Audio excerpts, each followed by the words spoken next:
But first tonight, the death in custody of a man sent to jail for traffic offences whose last fateful hours in prison were caught on camera. 7:30 has surveillance footage from Grafton Jail in northern New South Wales that reveals what happened to Ian Klum as the fatally injured man sought help from prison officers. The pictures show how the 52-year-old father asked for treatment but was instead left to crawl from cell to cell, all the time hemorrhaging to death. Tim Palmer reports under warning that this story contains some strong language.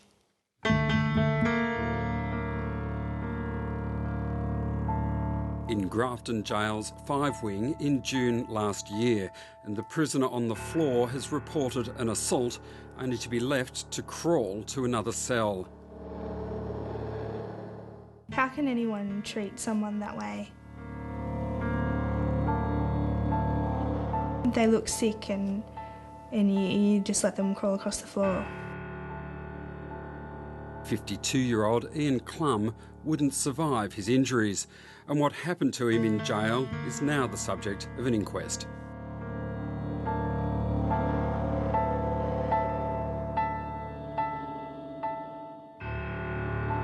Ian Klum's relatives say he was the free spirit of the family.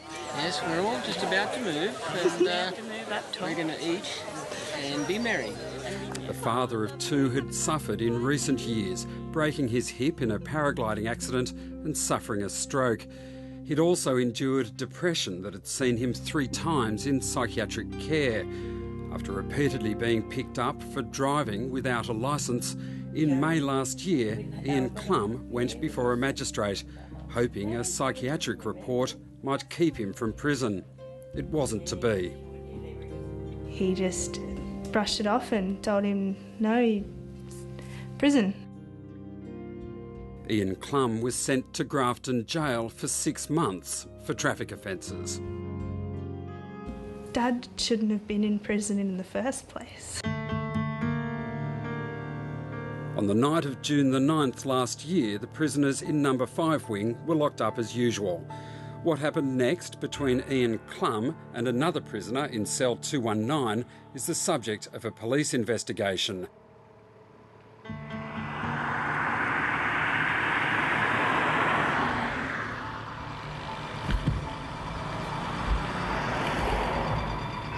Just before 2:30 in the morning, the silence was split by what's known as a knock-up call. Heavily bleeding Ian Klum hit the emergency intercom in cell 219. He might have hoped he'd be taken to hospital. What's up? Oh, I'm very sick. What's the matter with you? I'm bleeding. Bleeding where? From my mouth and my nose. Well, there's the boss, mate.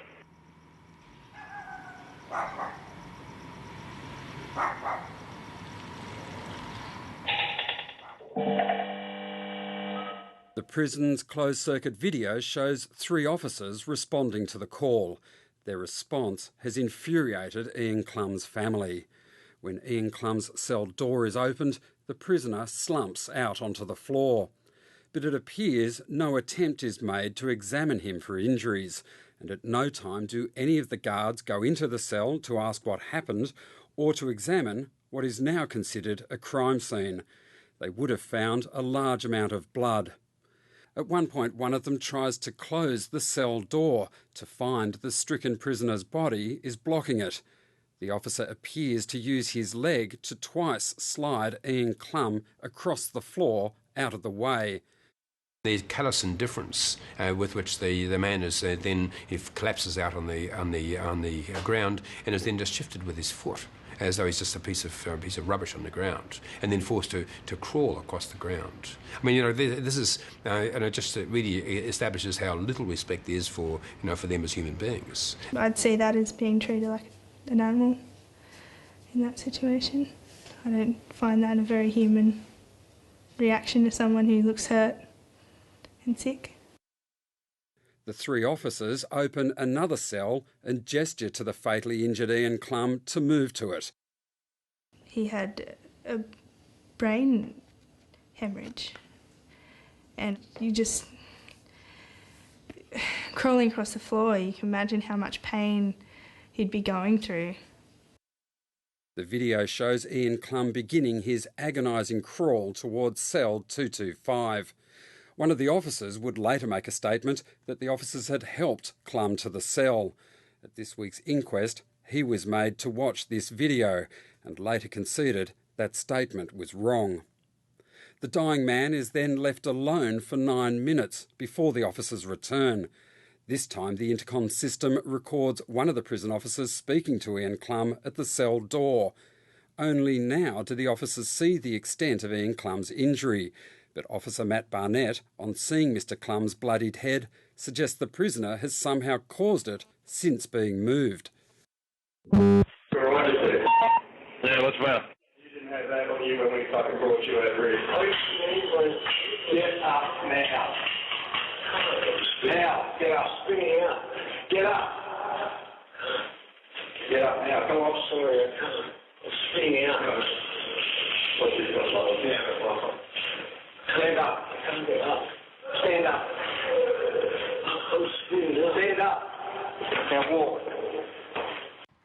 Prison officer Matt Barnett told the inquest this week that he didn't intend to be disrespectful in the way he spoke to the dying man. Finally, a nurse is called into the jail and the officers half carry the slumping figure of Ian Klum downstairs to the prison's detox unit. As Ian Klum's life bled away, he made a final call on the intercom to receive this response. The nurse is coming in to see you, so be quiet. There's other people down here asleep, but you wait till the nurse gets here. He knows in himself that he needs help. He knows how sick he is.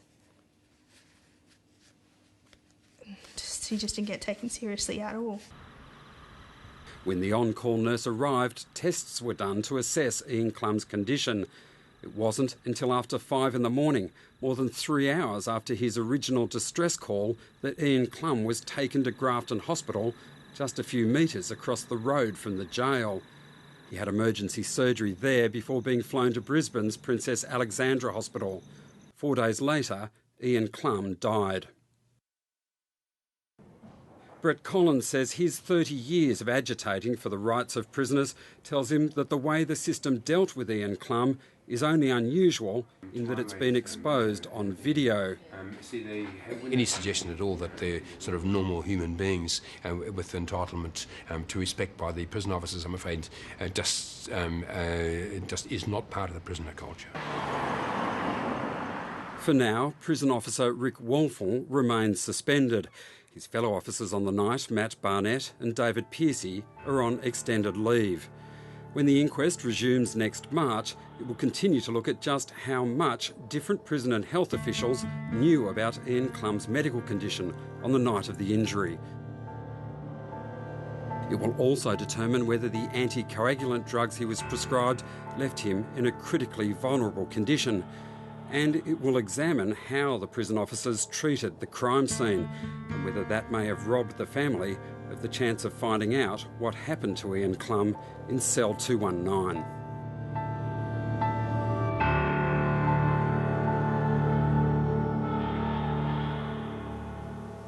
Lawyers for the 3 prison officers and the Corrective Services Department wanted the coroner to place a non-publication order on the video footage in that story, fearing it would go viral. You've now seen why. Tim Palmer was the reporter there.